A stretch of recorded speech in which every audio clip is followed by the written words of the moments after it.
India முழுக்க ID துறையை அதிர வைக்கும் ஒரு நிஜ சம்பவம் இப்போது நடைபெற்று வருது. நம்பவே முடியாத ஒரு முடிவை இந்தியாவின் மிகப்பெரிய தகவல் தொழில்நுட்ப நிறுவனமான TCS எடுத்திருக்கு.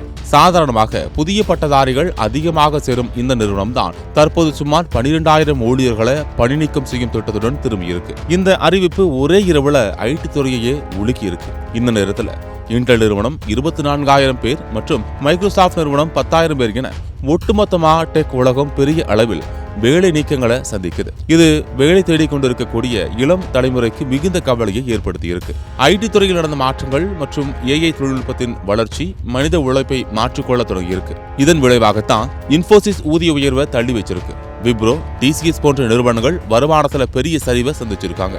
உண்மையில TCS போன்ற நிறுவனம் அரசு நிறுவனத்தை போல பாதுகாப்பாக கருதப்பட்டது. ஆனா இப்போ இவ்வளவு பெரிய அளவுல ஊழியர்களை வெளியேற்றது ஒரு பொது உடைமை நிறுவனத்தின் இல்லாத அதிர்ச்சி என்றே கூறலாம். இதற்கு பொருளாதார ரீதியான தாக்கம் அதிகமாகவே இருக்குது. 4வது காலாண்டுல TCS-இன் லாபத்துல 1.7 விழுக்காடு சரிவை கண்டிருக்கு. இன்ஃபோசிஸ் 11 விழுக்காடு லாப இழப்பை அனுபவிச்சிருக்கு.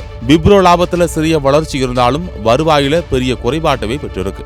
15 விழுக்காட்டிற்கு மேலான கிளைண்ட் இழப்பு, 4 விழுக்காட்டிற்கும் குறைவான எதிர்பார்க்கப்படும் வளர்ச்சி என இவை அனைத்தும் எதிர்காலத்துல வேலை இழப்புகளை அதிகரிக்கும் என்பதை மிக தெளிவாக காட்டுது. இப்போது இந்த நிழல் வேலை தேடுகிறவர்கள் மட்டுமல்ல, வேலை வாய்ப்புகளை உருவாக்க வேண்டிய நிறுவனங்களையும் அச்சுறுத்தி கொண்டு இருக்குது. இது ஒரு சாதாரண மந்தநிலை அல்ல, ஐடி துறையின் அடிப்படை நிலைமையை குறைத்து விட்டது என்பதை உணர்த்தும் குறிகாட்டி என்றே சொல்லலாம்.